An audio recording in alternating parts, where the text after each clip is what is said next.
I just watched a boxer go 10 rounds with a fighter 100 pounds plus more than him, and he TKOs him with only 10 seconds left. We are talking about Dubois versus Miller. And right now, the Day of Reckoning fight card with Wilder and Joshua and Bivol, it's happening. And there's some spectacular fights going down, but Miller versus Dubois was pretty interesting, just given the fact that these two guys are so different in the weigh-ins. One guy being a little taller, but being 333 pounds in Miller, and Dubois, who is just, I believe, around 225 pounds.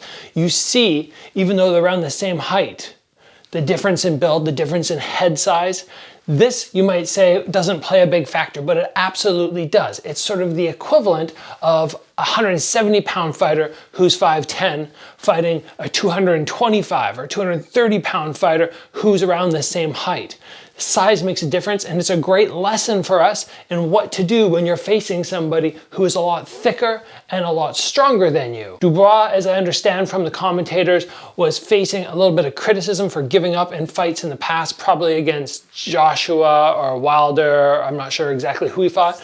Jarrell Miller, I do know because I was actually on a K1 fight card with him. He was on the bus, shared the warm-up room with him. He was actually facing Miracle Crocop, and he tested positive for PEDs a number of times. He actually had a $5 million fight with Anthony Joshua, which got canceled because he tested positive.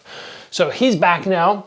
What we see in this fight is very, very clever movement. We're stepping backwards, creating that need for Miller to go chasing. And it's hard to chase somebody when you're that much bigger. You have to remember there are advantages and disadvantages to being the bigger fighter.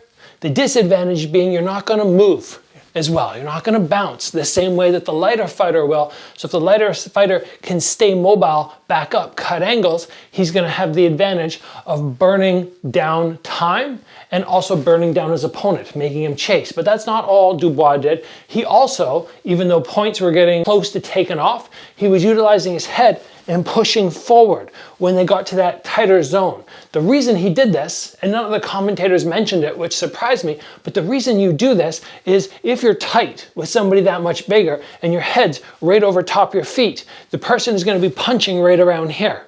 It gives them maximum power. But when you start bearing your head forward in front of your feet, now the person has to punch in here and they cannot generate the same force. And Dubois, even though he was the smaller fighter, he does a great job, particularly early in the round, stepping out and firing good hands. Bang, bang, bang, firing shots, landing, and then after going, okay, I've started taking over this round early, I'm up on the scorecards, then going to movement and initiating that game plan where you don't brawl too much with the bigger fighter. And as time wore down, rounds went by, it was looking like it was just going to be a decision win.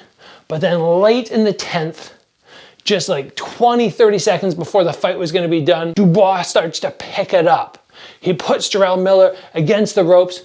Miller is having none of it, saying, no, no, you're not hurting me, kind of taunting him. But then a couple shots land and you can see Miller is visibly stunned. He's hurt. He's not able to get his back off the ring ropes. He's not able to intelligently protect himself. He's probably on the brink of getting knocked out, and the referee steps in and stops it. Amazing fight from Dubois, because whether you agree with me or not, it is a fact that having an extra 100 pounds on your opponent is going to be beneficial in some way. Not in every way, but in some ways it is going to be massively beneficial. Dubois overcame that and even ended the fight with the TKO. So impressive. I'm heading back downstairs now to watch Wilder.